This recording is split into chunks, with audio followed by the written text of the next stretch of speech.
கிறிஸ்துவுக்குள்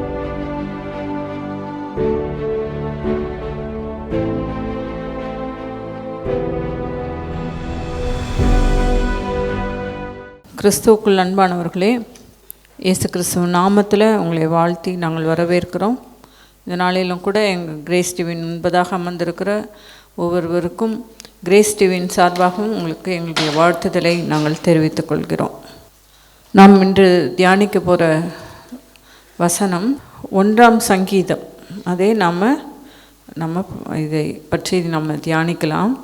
இந்த 1ஆம் சங்கீதத்தில் பார்த்திங்கன்னு சொன்னால் 2 விதமானவர்களை குறித்து பேசப்பட்டு இருக்கிறது. ஒன்று துன்மார்க்கன், அடுத்ததாக நீதிமானை குறித்தும் பேசப்பட்டிருக்கிறது. ஒன்று துன்மார்க்கன், அடுத்தது நீதிமான். இந்த துன்மார்க்கர் அப்படிங்கிறத 3 பதத்தில் இதில் சொல்லப்பட்டு இருக்கிறது. ஒன்று துன்மார்க்கர், அதே வசனத்தில் பாவிகள்னு இருக்குது, பாவிகளுடைய அப்படின்னு இருக்குது. 3வது பரியாசக்காரர். இந்த 3 பேரும் ஒரே ஆள் தான், ஆனால் இதில் தனித்தனியாக கொடுத்துருக்கிறார்கள். அடுத்ததாக பார்த்திங்கன்னு சொன்னால் ஆலோசனையில், அடுத்தது பாவிகளுடைய வழியில், 3வது உட்காரும் இடத்தில்னு வருது. அதே போல் நடவாமல்னு இருக்குது, நில்லாமல்னு இருக்குது, உட்காராமல்னு இருக்குது. முதல் சென்டென்ஸில் நடவாமல்னு இருக்குது, அடுத்த சென்டென்ஸில் நில்லாமல்னு இருக்குது, 3வது சென்டென்ஸில் உட்காராமல்னு இருக்குது. ஆக 3 பதத்தில் துன்மார்க்கனுடைய அந்த விதம் 3 விதம், 3 இடங்களை குறிக்குது. 3 அந்த நடக்கை, அதாவது நடக்கிறது, நிற்கிறது, உட்கார்றது, இதை குறித்து தான் இங்கே பேசியிருக்கிறார்கள். அடுத்ததாக பார்த்திங்கன்னு சொன்னால் இந்த 2 இருக்கு இல்லையா, துன்மார்க்கர் நீதிமான். இதே போல் பார்த்திங்கன்னா அநேக இடங்களில் 2 பேர்களை உவமையாக நிறைய இடங்களில் சொல்லப்பட்டிருக்கிறது. மத்தேயு எடுத்துக்கிட்டிங்கன்னா, மத்தேயு 7ஆம் அதிகாரத்தில் இடுக்கமான வாசல், விசாலமான வாசல் அப்படின்னு சொல்லப்பட்டு இருக்கிறது. 2 வாசல்கள். இதில் சங்கீதத்தில் பார்த்திங்கன்னா 2 வழிகள் சொல்லப்பட்டு இருக்கிறது. துன்மார்க்கனுடைய வழி, நீதிமானுடைய வழி. இதில் இடுக்கமான வாசல், விசாலமான வாசல். அதே போல் 2 வீடு சொல்லியிருக்காங்க. மணல் மேல் கட்டின வீடு, கற்பாறையின் மேல் கட்டின வீடு.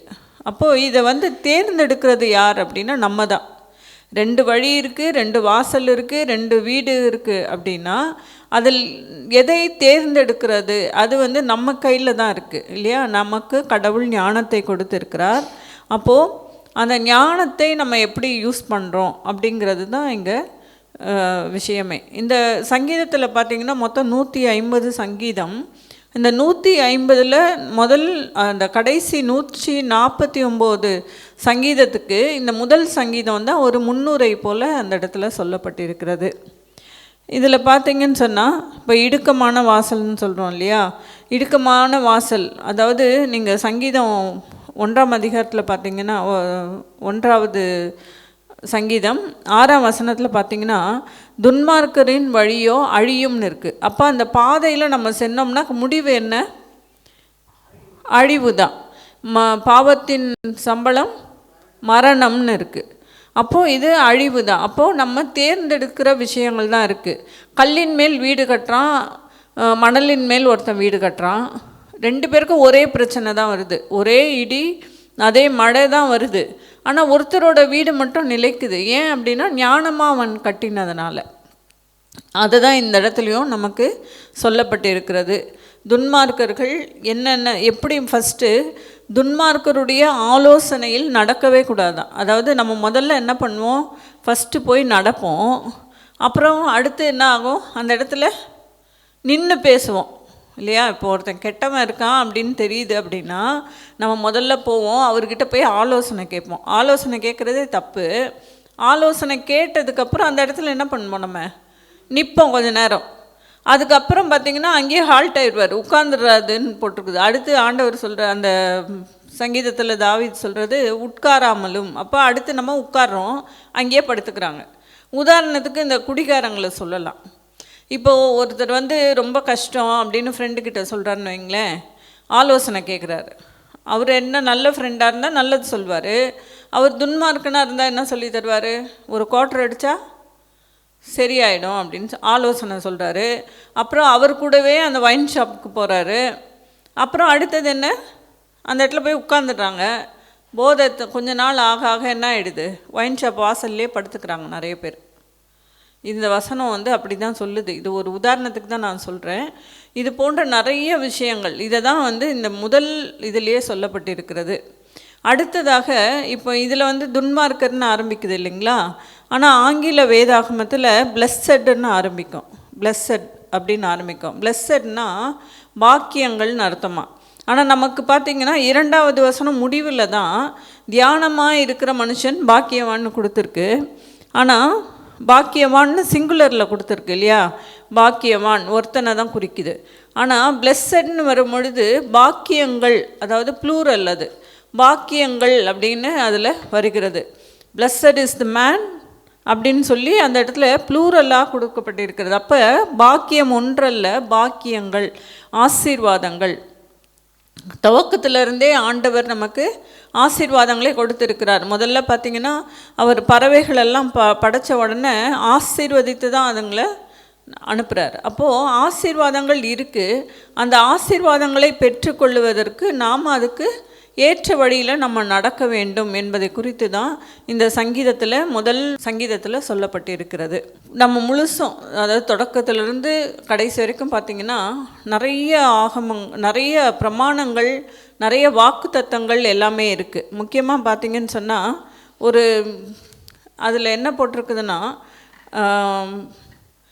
His delight is in the law of the Lord அப்படின்னு. டிலைட் அப்படின்னு சொன்னால் மகிழ்ச்சின்னு அர்த்தமாக. அதாவது 2வது வசனத்தில் என்ன இருக்குன்னா, கர்த்தருடைய வேதத்தில் பிரியமாக இருந்து, அந்த பிரியம்ங்கிறது வந்து மகிழ்ச்சியை குறிக்கிறதான். அதுதான் ஆங்கில வேதாகமத்தில் டிலைட்டுன்னு கொடுக்குறாங்க. பிரியம்ங்கிறது வேறு, டிலைட்டுன்னா ரொம்ப மகிழ்ச்சி, ரொம்ப, அதாவது எப்படி சொல்கிறதுன்னு, அதிகமான மகிழ்ச்சியாக இருக்கிறது தான் டிலைட்டு அப்படிங்கிறதுக்கு அர்த்தம். அதை இரவும் பகலும் நம்ம தியானிக்கும். நம்ம ஃபஸ்ட்டு அதை எப்படி, அதில் நிறைய இப்போது இந்த ஆங்கில வேதாகமத்தில் என்ன இருக்குன்னா, his delight is in the லா. லான்னு சொன்னால் சட்டத்திட்டங்கள். அப்போது சட்டத்திட்டங்கள்னால் இதை செய்யாத அதை செய்யாத அப்படி தானே இருக்கும். ஒரு சட்டம் போடப்படுகிறது அப்படின்னு சொன்னால் நிறைய கண்டிஷன்ஸ் இருக்கும். அப்போ அதில் எப்படி நம்ம மகிழ்ச்சியாக இருக்க முடியும், அது அப்படின்னு நம்ம ஒரு கேள்வி வருது இல்லையா. ஒரு அதாவது நம்ம பிள்ளைகளில் கூட நம்ம கடிஞ்சிக்கிட்டோன்னா இங்கெல்லாம் போகாதீங்க அப்படின்னா அவங்களுக்கு நம்ம மேலே வெறுப்பு வருது. ஆனால் இந்த இடத்துல கர்த்தருடைய வேதத்தில் பிரியமாக இருந்து இரவும் பகலும் அவருடைய வேதத்தில் தியானமாக இருக்கிற மனுஷன் பாக்கியவான் அப்படின்னு கொடுத்துருக்கு. அப்போ எப்படி நம்ம வந்து அதில் பிரியமாக இருக்க முடியும்? அந்த சட்ட திட்டங்களுக்கு நாம் உடன்படுகிறவர்களாக இருந்தோன்னா நமக்கு உண்மையாகவே பெரிய மகிழ்ச்சி. அதை கடைபிடிக்கும் பொழுது நமக்கு என்ன கிடைக்குது? ஆசீர்வாதங்கள். என்னென்ன வாக்குத்தத்தங்களை ஆண்டவர் நமக்காக கொடுத்துருக்கிறாரோ அதை நாம் பெற்றுக்கொள்ளுகிறோம். அதனால தான் அது மகிழ்ச்சியை தருகிறதாக இருக்கிறது. எல்லா விஷயங்கள்லையும் பார்த்திங்கன்னு சொன்னால் இது இந்த 2 காரியங்கள், அதாவது ஃபஸ்ட்டு துன்மார்க்கருடைய ஆலோசனையில் நடக்காமல், பாவிகளுடைய வழியில் நம்ம நிற்காமல், அவங்களோட நடந்து அந்த இடத்துல போய் நின்று அதுக்கப்புறம் அந்த இடத்துல நம்ம உட்கார்ந்து இப்படியெல்லாம் பண்ணாமல் அவருடைய வேதத்தில் நம்ம அதை படித்து அந்த சட்டதிட்டங்களை நம்ம வந்து அதை ரொம்ப மகிழ்ச்சியாக அதை நம்ம எடுத்துக்கொள்ளும் பொழுது அதையே நம்ம தியானிச்சுக்கிட்டே இருக்கோன்னு வைங்களேன். இப்போ நிறைய காரியங்களை நம்ம செய்கிறோம், வேதத்தை படிச்சுட்டே இருக்கிறோம். அப்போ இந்த ஆசீர்வாதங்கள்லாம் எனக்கு தான், இந்த ஆசீர்வாதங்களெல்லாம் ஆண்டவர் எனக்கு தருவார் அப்படின்னு சொல்லி நம்ம அதையே குறித்து யோசித்து கொண்டே இருக்கும் பொழுது அடுத்து 3வது வசனத்தில் என்ன சொல்லப்பட்டிருக்கிறதுனா, அவன் நீர்க்கால்களின் ஓரமாய் நடப்பட்டு தன் காலத்தில் தன் கனியை தந்து இலையுதிராது இருக்கிற மரத்தை போல் இருப்பான். அப்போ அது எவ்வளோ பெரிய ஆசீர்வாதம் பாருங்கள். ஒரு தண்ணி பக்கத்தில் ஒரு செடி இருக்குதுன்னு வைங்களேன், ஓடைகள் பக்கத்தில், ஆறுகள் பக்கத்தில் தென்னை மரங்களாக இருக்கும், பசுமையாக இருக்கும், அதிலிருந்து இலைகளே உதிராதுன்னு சொல்கிறாங்க. அப்போது அந்த அளவுக்கான ஆசீர்வாதம் இது வந்து. அது மட்டும் இல்லை, அது அடுத்து என்ன சொல்லுதுன்னா, தன்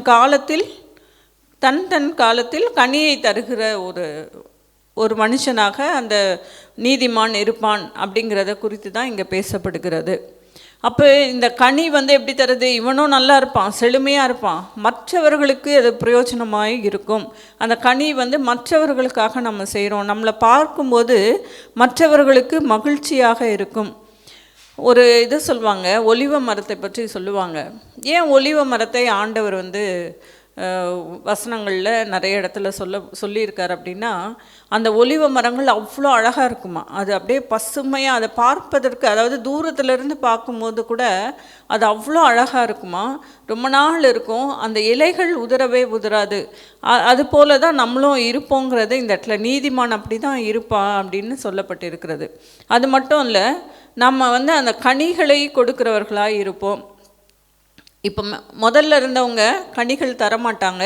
ஏன் அப்படின்னா, அடுத்த வசனம் சொல்லுது, துன்மார்க்கரோ அப்படி இராமல் காற்று பறக்கடிக்கும் பதரை போல் இருக்கிறார்கள். பதர் அப்படின்னு சொன்னால் அவங்க எல்லாருக்கும் தெரியும்னு நினைக்கிறேன். இந்த நெல், கோதுமை இதெல்லாம் வந்து அது சோளம் இது எல்லாத்தையும் வந்து இது பண்ணிட்டு அறுவடை செய்து கொண்டு வந்து அதை ஒரு மிஷினில் போட்டு இது பண்ணுவாங்க. முதல்ல எல்லாம் பார்த்திங்கன்னு சொன்னால் ரோடுகளில் கூட நாங்கள் நிறைய பார்த்துருக்கேன். நிறைய கதிர்களை போட்டு அந்த வண்டியெலாம் போகும்பொழுது அது அந்த உமியெல்லாம் அதில் வந்துடும். அதுதான் பதர். அந்த பதரை வந்து எதுக்குமே யூஸ் பண்ணவே மாட்டாங்க. காற்றுல என்ன பண்ணிடும், அது பறந்து போயிடும். அதை நம்ம புடைச்சோன்னா, அந்த மரத்தில் வச்சு புடைச்சாங்கன்னா அதெல்லாம் குப்பைக்கு தான் போகும். அதனால் ஒரு யூஸும் கிடையாது. சரிங்களா? அப்போ அது போல தான் துன்மார்க்கர் இருப்பார்கள் அப்படின்னு சொல்லியிருக்கிறது. இப்போ நம்மளோட சாய்ஸ் தான். நம்ம பதரை போல் இருக்கணுமா, இல்லை ஒரு செழுமையான வந்து ஒரு நல்ல ஒரு மரத்தை போல், இலை உதிராத மரத்தை போல் நம்ம இருக்கணுமா? ஆண்டவர் வந்து எல்லாத்துலேயும் 2 பதம் நான் சொன்னேன் இல்லையா, துன்மார்க்கன், நீதிமான், வழி இடுக்கமான வழி, விசாலமான வழி அப்படின்னு சொல்லிட்டு வந்தோம் இல்லையா. அதே மாதிரி இதில் பார்த்திங்கன்னா நல்ல செழிப்பான ஒரு மரம். இன்னொன்று அடுத்ததாக சொல்கிறாரு, பதரை போல், பதரையும் செழிப்பான மரத்தையும் குறித்து சொல்லியிருக்கிறாரு. அப்போ நம்ம யாரை போல் இருக்கணும்? அப்போ நம்ம அந்த பாக்கியவானாக இருக்கணும் அப்படின்னு சொன்னால் நம்ம அவருடைய வேதத்தில் பிரியமாக இருக்க வேண்டும், இரவு பகலும் அவரை தியானமாக இருக்க வேண்டும். அப்போ தான் நம்ம அந்த 3வது வசனத்தில் சொல்லியிருக்கிறது போல் இலையுதிராது இருக்கிற மரத்தை போல் நாம் இருப்போம். ஒருவேளை முன்னாடி முதல் இதில் சொல்லியிருக்காங்க இல்லையா, துன்மார்க்கருடைய ஆலோசனையில் நடவாமலும்னு, அது மாதிரிலாம் நம்ம நடந்து பாவிகளோட வழியில் நின்று அந்த பரியாசக்காரர் உட்காரும் இடத்துல உட்கார்ந்தோன்னா நம்ம துன்மார்க்கர்னு, முன்னாடி முதல் வசனமே அப்படி தான் சொல்லுது, துன்மார்க்கர்னு. அது நம்ம அதோடு போய் சேர்ந்துடுறோம். அது என்ன சொல்லுவாங்க, அந்த கூட்டம் சேர்ந்துடுச்சும்பாங்கல்ல, பன்னி கூட்டத்தோடு நம்ம சேர்ந்துட்டோங்கிற மாதிரி. அது மாதிரி இல்லாதபடிக்கு நம்ம பிரித்தெடுக்கப்பட்டவர்களாய் நம்ம இருக்க வேண்டும். அடுத்த கடைசியில் அந்த வசனம் ரொம்ப அழகாக சொல்லுது, கர்த்தர் நீதிமான்களின் வழியை அறிந்திருக்கிறார், துன்மார்க்கரின் வழியோ அழியும்னு இருக்கார். முடிவு அதுதான். முடிவு என்னன்னு பார்த்திங்கன்னு சொன்னால் அழிவு தான் முடிவாக இருக்கிறது.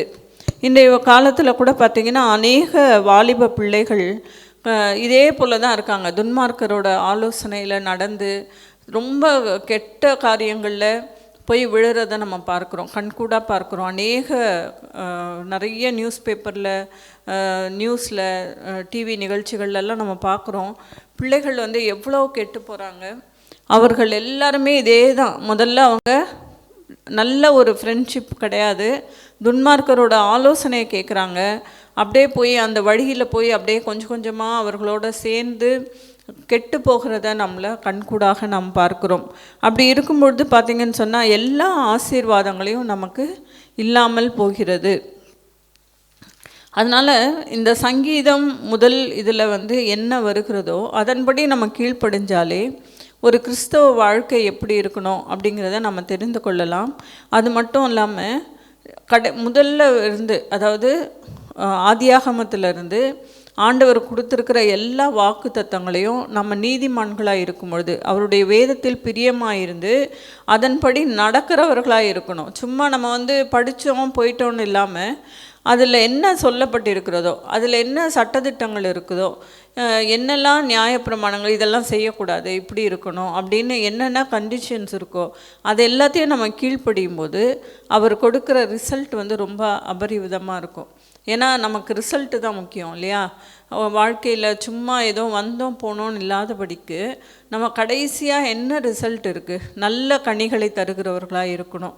ஒரு தோட்டக்காரன் அந்த கதையில் கூட இருக்குது இல்லையா? அவர் ரொம்ப நாள் காத்திருக்கிறார், கடைசியில் அது என்ன கனியை கொடுத்துச்சு? கசப்பான கனிகளை கொடுத்தது. அப்போ கசப்பான கனியை கொடுக்கும்போது என்ன பண்ணுறாங்க? அதை வெட்டி போடுகிறார்கள். ஏன்னா அது யூஸே கிடையாது. யூஸ் இல்லாததை வச்சு என்ன பண்ணுறது இல்லைங்களா?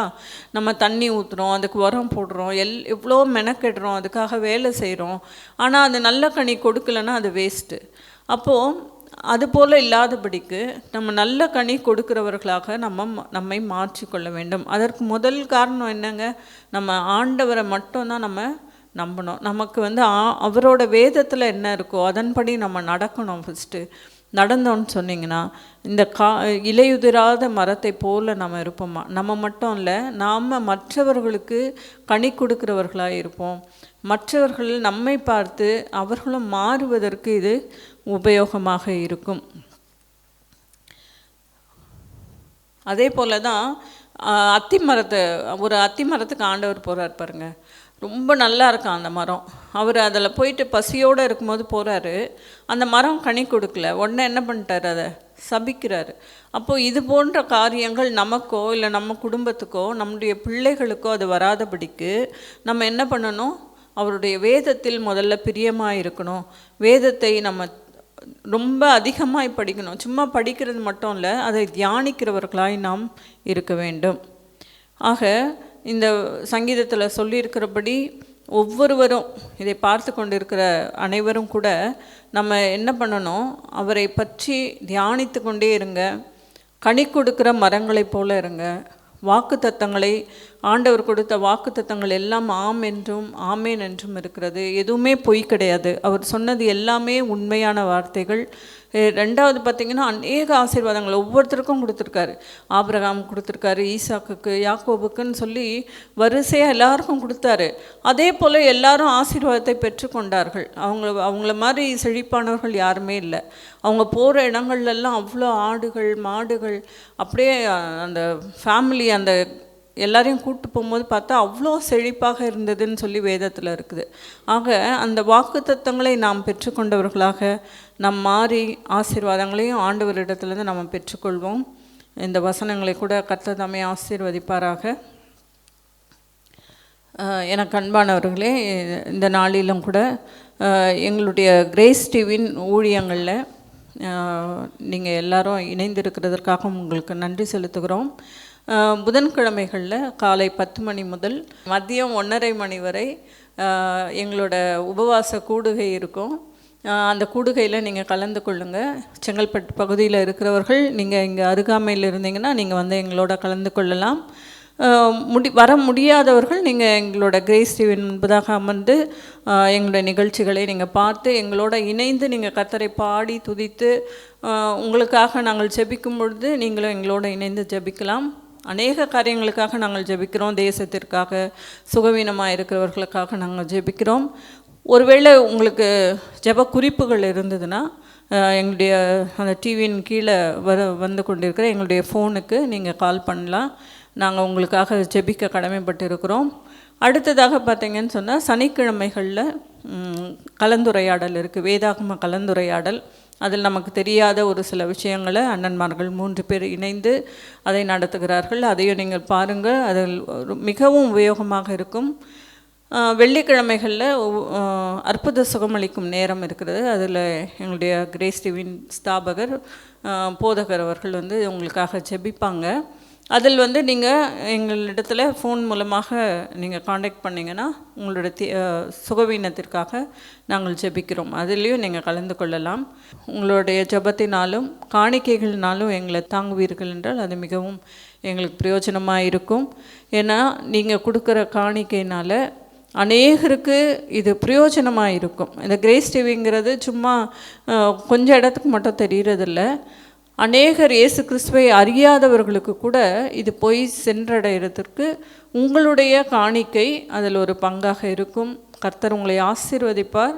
நீங்கள் எங்களுக்காக நீங்கள் இந்த உதவிகளை செய்யும்படியாய் கிரேஸ் டிவியின் சார்பில் நான் உங்களை கேட்டுக்கொள்கிறேன். நாம் ஜெபிக்கலாம். இயேசு கிறிஸ்துவ நாமத்தில் அப்பா உம்மிடத்தில் நாங்கள் வருகிறோம் ராஜா. அப்பா இந்த நாளிலும் கூட ராஜா கடந்த நாட்கள் முழுவதும் சுவாமி எங்களை ஆசீர்வதித்தீர், அதற்காக உமக்கு நன்றி செலுத்துகிறோம். ஏசப்பா கர்த்தாவே, கடந்த நாட்கள் முழுவதும் சுவாமி எத்தனையோ ஆபத்துக்கள், எத்தனையோ கர்த்தாவே பிரச்சனைகளிலிருந்து ராஜா எங்களை மீட்டு அப்பா எங்களை காத்து கொண்டீரே, அந்த தயவிற்காக உமக்கு நன்றி செலுத்துகிறோம் ராஜா. அப்பா கர்த்தாவே, நாங்கள் கேட்ட வசனங்களைப் போல ராஜா நாங்கள் கர்த்தாவே துன்மார்க்கரை போல கர்த்தாவே அவருடைய வழிகளில் நடக்காதபடிக்கு அப்பா அவர்களிடத்தில் பாவிகளிடத்தில் நில்லாமல் கர்த்தாவே பரியாசக்காரர்கள் உட்காரும் இடத்துல நாங்கள் உட்காராமல் கர்த்தாவே உம்முடைய வேதத்தில் பிரியமாக இருந்து கர்த்தாவே அந்த ஆசீர்வாதங்களை பெற்றுக்கொள்ள நீங்கள் எங்கள் ஒவ்வொருவருக்கும் நீங்கள் கர்த்தாவே அப்பா எங்களுக்கு கிருபையை தர வேண்டுமாய் நாங்கள் ஜெபிக்கிறோம் சுவாமி. அப்பா அது மட்டும் இல்லை கர்த்தாவே, அப்பா இந்த கிரேஸ் டிவியை கூட உம்முடைய பாதத்தில் வைக்கிறோம். அப்பா எத்தனையோ கர்த்தாவே தேவைகள் மத்தியில் அப்பா நாங்கள் இதை நடத்தி கொண்டு வருகிற நீர் அறிவீர் சுவாமி. அப்பா அந்த தேவைகளை நீங்கள் சந்திக்க போகிறதுக்காக உமக்கு நன்றி செலுத்துகிறோம் ராஜா. அப்பா எங்களுக்கு தேவையான ஜென்ரேட்டர், அப்பா ஆடியோ மிக்சர், கேமரா எல்லாம் நிறைய இன்னும் அதிகமான தேவைகள் இருக்கிறத நீர் அறிவீர் சுவாமி. அத்தனையும் நீங்கள் வாய்க்க பண்ண போகிறதுக்காக நமக்கு நன்றி செலுத்துகிறோம். நீர் நல்லவர் கர்த்தாவே. அப்பா எங்களுக்கு போதுமானவராக இருக்கிறபடினாலே ஸ்தோத்திரிக்கணும் ராஜா. கர்த்தாவே நாங்கள் கேட்டுக்கொண்டது படி கர்த்தாவே நீர் எங்களுக்கு எல்லா காரியங்களையும் அப்பா வாய்க்க பண்ண போகிறதுக்காக நமக்கு நன்றி செலுத்துகிறோம். அப்பா இதை பார்த்து கொண்டு இருக்கிற ஒவ்வொரு மக்களுக்காக கூட வருகிறோம் ராஜா. தேவைகளின் மத்தியில் அப்பா அவர்கள் இருக்கிறத நீர் அறிவீர் சுவாமி. அந்த தேவைகளை நீங்கள் சந்திங்க. சுகவீனமாக இருக்கிற ஒவ்வொருவருக்காக வருகிறோம். சுகத்தையும் பலத்தையும் கொடுங்க ராஜா. அவங்களுக்கு சத்துவத்தை நீங்கள் கொடுங்க சுவாமி.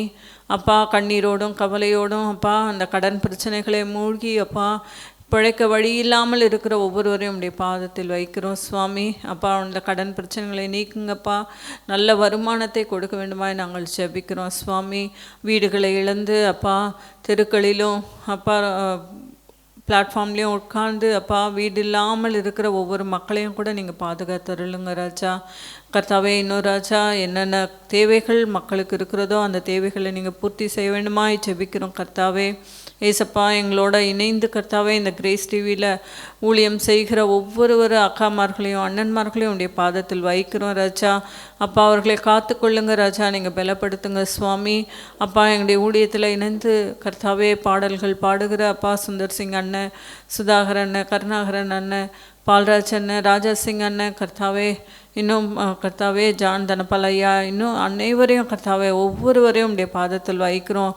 ஜபராணி அக்கா, தேவக்கனி அக்கா, ஜெயந்தி அக்கா எல்லாரையும் ராஜா அப்பா உம்முடைய பாதத்தில் நாங்கள் வைக்கிறோம் ராஜா. நீங்கள் காத்துக்கொள்ளுங்க, பலப்படுத்துங்க ராஜா. அது மட்டும் இல்லை ராஜா, ஆட்டோ கர்த்தாவே மகிமேன் ராஜா ஆட்டோ ஓட்டுநர் சங்கத்தில் கர்த்தாவே அவர்கள் வந்து துதிக்கும் பொழுது கர்த்தாவே அவருடைய குடும்பங்களை நீங்கள் ஆசீர்வதிக்க போகிறதுக்காக உங்களுக்கு நன்றி செலுத்துகிறோம் அப்பா. அதனோடு இணைந்து செயல்படுகிற ஒவ்வொரு ஆட்டோ ஓட்டுநர்களையும் கூட உம்முடைய பாதத்தில் வைக்கிறோம் அப்பா. நீங்கள் கர்த்தாவே அவர்களுக்கு கர்த்தாவே நல்ல சமாதானத்தையும் அப்பா சந்தோஷத்தையும் ஆசீர்வாதத்தை கொடுக்க வேண்டுமாய் ஜெபிக்கிறோம் ராஜா. கர்த்தாவே வியாபாரிகளின் கர்த்தாவே அந்த கூடுகையை கூட நீங்கள் ஆசீர்வதித்து கொடுங்க அப்பா. அதை கர்த்தாவே எடுத்து நடத்துகிற சகோதரி பரணிக்காக வருகிறோம் சுவாமி. இன்னும் கர்த்தாவே கோல்டன் ஸ்டோர் பிரதீப் அவர்களுக்காக வருகிறோம் சுவாமி. அப்பா டேனியல் அண்ணனுக்காக வருகிறோம். இன்னும் யாரெல்லாம் பங்கு கொள்ளுகிறார்களோ எல்லாரையும் நீங்கள் ஆசீர்வதிங்க, குடும்பங்களை ஆசீர்வதிங்க ராஜா. அப்படியாய் நீர் செய்ய போகிறதுக்காக நமக்கு நன்றி செலுத்துகிறோம் சுவாமி. அப்பா நாங்கள் கேட்ட இந்த ஜெபத்தில் கர்த்தாவே எல்லாவற்றையும் நீங்கள் நிறைவாக்கி தரப்போகிறதுக்காக நமக்கு நன்றி செலுத்துகிறோம். இந்த கிரேஸ் டிவியில் வேலை செய்கிற ஒவ்வொருவரையும் நீங்கள் ஆசீர்வதிங்க ராஜா. இந்த ஸ்தாபகர்கள் கூட உடைய பாதத்தில் வைக்கிறோம் ராஜா. அவருடைய குடும்பத்தை ஆசீர்வதிங்க அப்பா. அவர் காலையில் இருக்கிற அந்த பலவீனத்தை கூட எடுத்து போட்டதற்காக நமக்கு நன்றி செலுத்துகிறோம் ராஜா. அப்பா மீதியான எல்லாவற்றையும் உடைய பாதத்தில் வைக்கிறோம். இயேசு கிறிஸ்துவ நாமத்தில் ஜெபிக்கிறோம் நல்ல பிதாவே, ஆமேன். என் ஆத்மாவே கர்த்தரை ஸ்தோத்திரி, என் முழு உலமே பரிசுத்த நாமத்தை ஸ்தோத்திரி. என் ஆத்மாவே கர்த்தரை ஸ்தோத்திரி, கர்த்தர் செய்த சகல உபகாரங்களையும் மறவாதே. ஆமேன்.